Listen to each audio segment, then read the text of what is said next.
एकेकाळी एक महान राजा असायचा. तो राजा राजा नसून सम्राट होता. मित्रांनो, इथे सम्राट म्हणजे 100 पेक्षा जास्त राज्ये जिंकणाऱ्या राजाला सम्राट म्हणतात. तो राजा एवढा मोठा आणि महानही होता की ज्या डिशमध्ये राजा सामील होता तो नेहमी युद्ध जिंकत असे. कारण राजाकडे कोणालाही प्रवृत्त करण्याचे अत्यंत हुशार आणि बुद्धीचे मार्ग होते. अशा स्थितीत त्या राजाने 200 हून अधिक विजय मिळवले होते आणि तो स्वतःला सम्राट राजा म्हणत. तेवढं राज्य जिंकूनही राजाला शांतता नव्हती आणि तो सुखशांतीच्या शोधात इकडे तिकडे भटकत राहिला. एकदा त्यांनी एका मंत्र्याला विचारले की आम्हाला सुखशांती हवी आहे. आम्ही इतकी राज्ये जिंकली पण अजूनही शांतता नाही. आम्ही काय करावे? तरीही तो मंत्री म्हणतो की मी अशा बाबांना ओळखतो. म्हणजे मी अशा ऋषींना ओळखतो जे सर्वांना चांगले दाखवून शांती मिळवून देतात. त्या राजाशी संपर्क साधला तर नक्कीच शांती मिळेल. तो राजा अगदी तेच करतो. तो त्याच ऋषीकडे जातो जिथे त्याला शांती मिळण्याची शक्यता होती. जेव्हा तो दुसऱ्या व्यक्तीकडे जातो आणि आपले सर्व काही एखाद्याला देतो आणि त्याला सांगतो, तेव्हा ऋषी म्हणतात की कुठेतरी शांतता आणि शांतता मिळणे हा नशिबाचा खेळ आहे. जर नशिबाने तुमची इच्छा असेल तर तुम्हाला तुमच्या चेहऱ्यावर नक्कीच शांती मिळेल.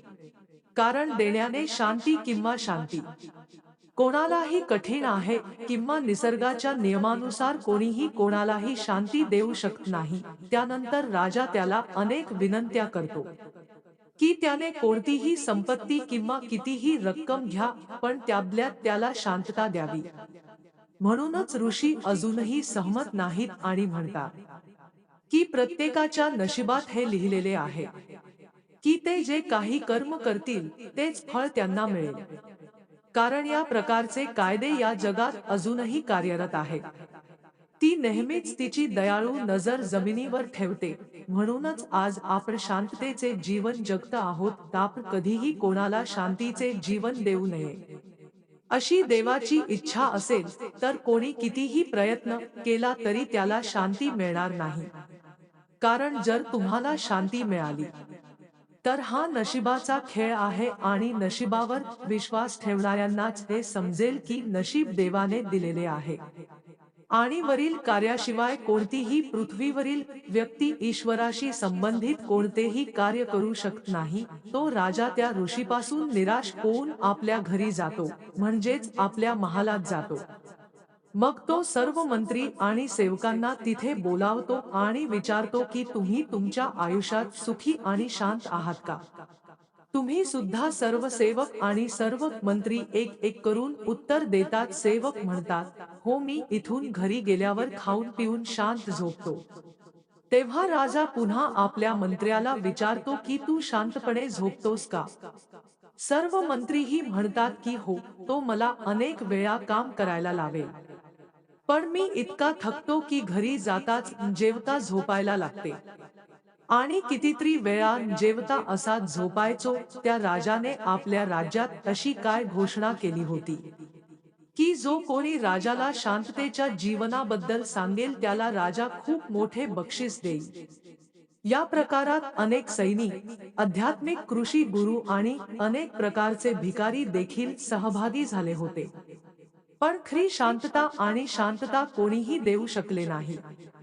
तेवढ्यात एक ऋषी पुढे आले आणि म्हणाले की महाराज, तुमच्याकडे एवढे मोठे राज्य आणि संपत्ती असल्याने तुम्हालाही शांती मिळत नाही. कारण आता तुम्ही इतके महान सम्राट आहात की तुमच्या ताब्यात 200 हून अधिक राजे आहेत आणि तुम्ही खूप श्रीमंतही आहात.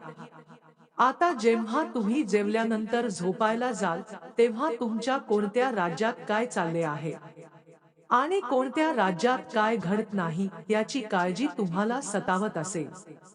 जेव्हा तुम्ही तुमच्या बेडवर जाता तेव्हा रिया हा विचार करत असेल की तुमच्यावर कोणी कधी हल्ला करू शकतो. आता कोणी तुमच्या पाठीमागे तुमच्यावर हल्ला करू शकतो.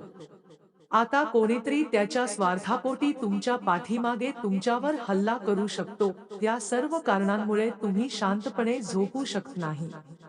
आणि तुम्हाला झोप येण्यामागील मुख्य कारण म्हणजे सम्राट असणे. जर तुम्हाला शांतता हवी असेल, तर तुम्हाला तुमच्या राजाचे सिंहासन दुसऱ्याला द्यावे लागेल. आणि सम्राट राजापासून मुक्ती मिळवून तुम्हाला शांतता मिळेल.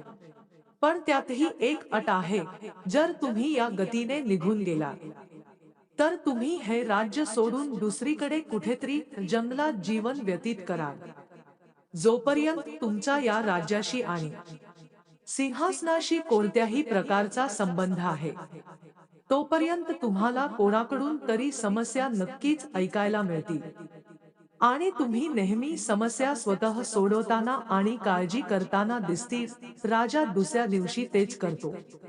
तो आपले सिंहासन सोडतो आणि सिंहासन त्याचा मुलगा प्रिन्सकडे सोपवतो, कधीही दुसऱ्या राजाकडे नाही, आणि म्हणतो, बेटा, आता मला शांततेचे जीवन जगू दे. आता मी एक माणूस म्हणून जगू शकत नाही. राजा मग राजा पूर्णपणे एकटा जंगलात निघून जातो. वाटेत त्याला एक ऋषी आपल्यासमोर सिद्ध करताना दिसला, जो खूप दिवसांपासून तपश्चर्या करत होता आणि देवाला पटवण्याचा प्रयत्न करत होता. तो त्याच जागी बसून त्याच ऋषीकडे बघत राहतो, जे ध्यानस्थ बसले होते. अनेक दिवस उलटून गेल्यावर राजाचा यज्ञ पूर्ण झाला. म्हणजे ऋषींचा यज्ञ पूर्ण झाला आणि त्यानंतर त्याची झोप उडाली. त्या ऋषींच्या ध्यानात उठल्यावर राजा म्हणतो, की तू कसलाही टेन्शन ठेवता एवढं चांगलं ध्यान कसं करू शकतोस, की तुला तुझ्या जीवाची किंवा तुझ्या घरच्यांची चिंता नाही. मग तो म्हणतो, की मी जीवाची आणि कुटुंबाची चिंता पूर्णपणे देवावर सोडली आहे आणि आता मी सिस्टमवर लक्ष केंद्रित करतो. मला कोणत्याही प्रकारचे टेन्शन नाही.